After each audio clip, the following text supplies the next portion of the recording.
नमस्कार दोस्तों, मेरा नाम शाश्वत मिश्रा है। तो पिछली बार हमने पढ़ा था पास्ट इंडेफिनिट और उससे पहले लेक्चर में हमने पढ़ा था प्रेजेंट इंडेफिनिट। आई होप आपको वो दोनों क्लियर होंगे। अगर आपको इन दोनों में किसी भी टेंस में अगर कठिनाई आ रही हो तो आप मेरे कमेंट कर दीजिए, मैं आपको बता दूंगा। तो आज हम पढ़ेंगे फ्यूचर इंडेफिनिट के अफर्मेटिव, नेगेटिव, इंटरोगेटिव तीनों। तो चलिए अब हम पहले अफर्मेटिव की ओर ध्यान देते हैं। उससे ध्यान देने से पहले हम सीखेंगे पहले फ्यूचर इंडेफिनिट में फ्यूचर क्या होता है। फ्यूचर यानी कि आपका भविष्य। जैसे हमारे पेरेंट्स कहते हैं कि ये भविष्य में क्या करेगा, आगे चल के क्या करेगा। तो आगे जाने की बात या भविष्य की बात हो जाए तो वह भविष्य काल यानी कि फ्यूचर कहलाता है। तो उसमें फ्यूचर इंडेफिनिट हम पढ़ेंगे। इसकी पहचान होती है जिन वाक्यों में गा गी के यानी कि वह पढ़ेगा, पढ़ेगी, पढ़ेंगे ऐसे शब्द आए, आदि शब्द आए तो वह फ्यूचर के होते हैं।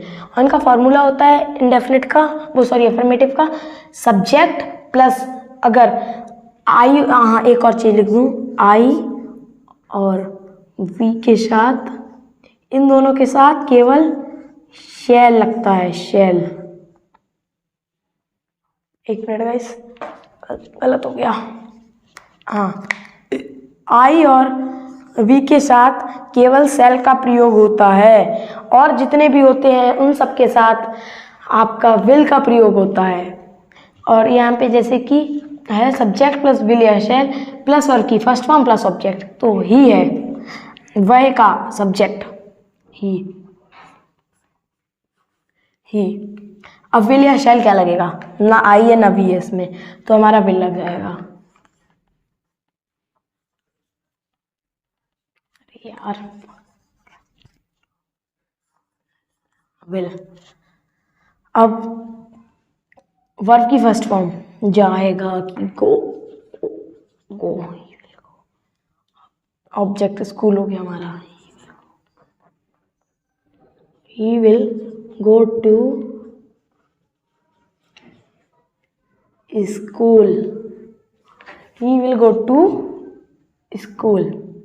तो एक बन गया हमारा। अब दूसरे की ओर ध्यान देते हैं। आई मतलब मैं का हो जाएगा सब्जेक्ट आई, तो आई के साथ हमारा शैल लगेगा, आई के साथ हमारा शैल लगेगा, तो हम आई पहले उतार लेंगे, फिर उसकी हेल्पिंग वर्ब शैल लगा देंगे, आई शैल। अब उसके बाद वर्ब की फर्स्ट फॉर्म लिखने की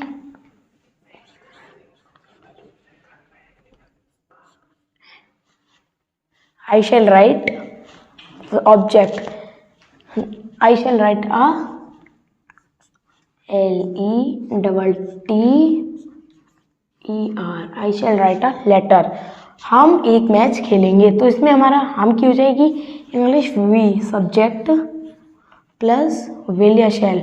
तो यानी कि आई और वी के साथ शैल लगता है, वी आ गया तो शैल, वी शैल खेलेंगे मतलब प्लस वर्ब की फर्स्ट फॉर्म, वी शैल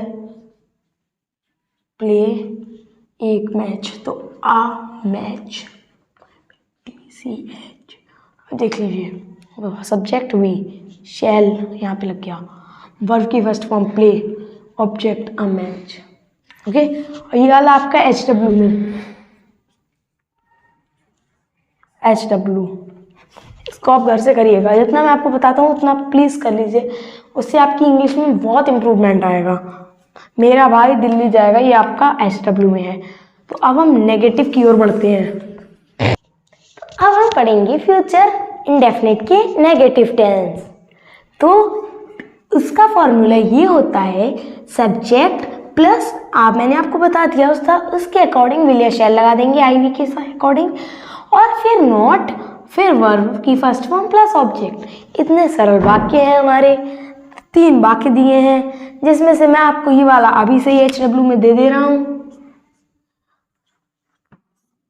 पहले मेरे ये देख लीजिएगा, जो मैं 2 बनाऊं उसके बाद आपको ये HW में करना है। चिड़िया नहीं उड़ेंगी, सब्जेक्ट हमारा हो जाएगा बर्ड्स, चिड़िया।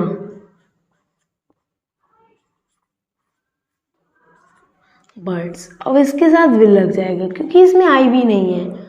वर्ड्स विल नॉट, नॉट लग जाएगा वर्ब की फर्स्ट फॉर्म, बस विल नॉट फ्लाई। बस इतना तो सरल था हमारा वाक्य। अब दूसरे वाक्य की ओर बढ़ते हैं। हम नहीं बोलेंगे, हम की हो जाएगी हम सब्जेक्ट में चला जाएगा और हम की इंग्लिश हो जाएगी वी के साथ शैल लगता है, वी शैल, नहीं के नॉट लग जाएगा यहाँ पे, आप देख वर्ब की first form, we shall not speak. अरे कल तो वी शैल नॉट स्पीक। बस इतना तो सरल वाक्य थे हमारे और 2 मिनट के अंदर हमारे बन भी गई। ये आपका HW रहा।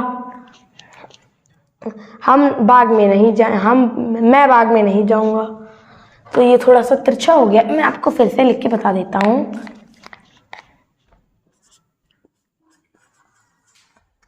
वी शैल नॉट स्पीक और मैं बाग में नहीं जाऊंगा, ये आपका HW है। अब हम बढ़ते हैं इंट्रोगेटिव टेंस की ओर। चलिए, तो हमारे इंट्रोगेटिव का पहला वाक्य हम देख रहे हैं कितना सरल है। क्या वे मैच खेलेंगे? पहले इससे पहले हम फॉर्मूला पढ़ लेते हैं। विल और शैल आपको पता है कहाँ पे लगता है, आई और वी के साथ शैल लगता है, विल तो और हर जगह पे, और सब्जेक्ट प्लस वर्ब की फर्स्ट फॉर्म प्लस ऑब्जेक्ट। और ये वाला जो फॉर्मूला है, ये अगर क्या पहले आ जाए, वाक्य में अगर क्या पहले आ जाता है तो ये फॉर्मूला लगेगा। अगर वाक्य में क्वेश्चन वर्ड बीच में आ जाता है तो ये वाला फॉर्मूला लगेगा।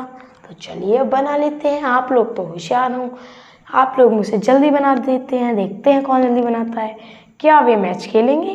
तो वे की दे हो जाएगी, मतलब शैल नहीं लगेगा, विल लगेगा। तो आइए बनाते हैं।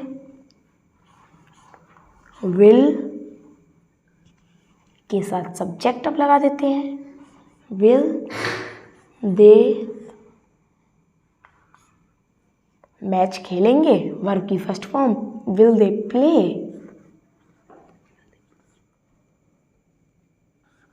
द मैच,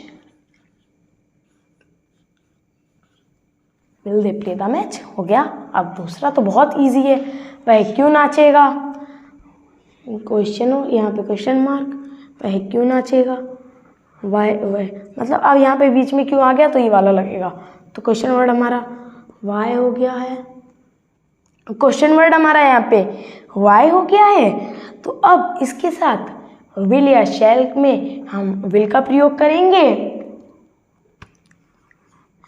तो विल, अब हम नाचेगा यानी कि वर्ब की फर्स्ट फॉर्म डांस, बहुत इजी सेंटेंस है और हमारे बच्चे भी बहुत आसानी से बना लेते हैं। चलिए अब नेक्स्ट क्वेश्चन की ओर बढ़ते हैं। आप लोग को आई होप मेरी आवाज़ क्लियर आ रही होगी अभी तक।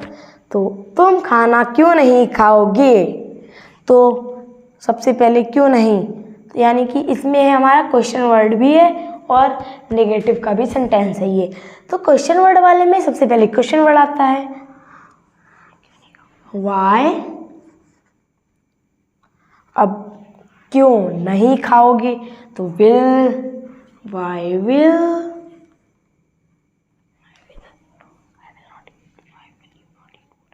तो अब सब्जेक्ट लगेगा why will you not eat the food, why will you not eat the food. ये रहा आपका HW का क्वेश्चन और इधर क्वेश्चन मार्क लगेगा हमारा, इधर भी क्वेश्चन मार्क लगेगा, वो मैं भूल जाता हूँ दोस्तों। आप अगर इनकी प्रैक्टिस करते रहे तो आप मुझसे भी अच्छे बन सकते हैं। और ये हमका HW का वाक्य है, एक बार फिर से देख लीजिए। हमें अध्यापक क्या पढ़ाएंगे? तो हमारे अभी तक के फ्यूचर मतलब फ्यूचर इंडेफिनिट हमारा अभी इस वीडियो में कंप्लीट हो चुका है। तो आई होप आपको इस वीडियो में फ्यूचर इंडेफिनिट समझ में आया होगा, आपके कॉन्सेप्ट क्लियर हुए होंगे, बेसिक भी आपने फोड़ दिया होगा। तो चलिए जल्द ही मिलते हैं नेक्स्ट टॉपिक की ओर। थैंक यू, धन्यवाद, टाटा, बाय बाय, जय श्री राम।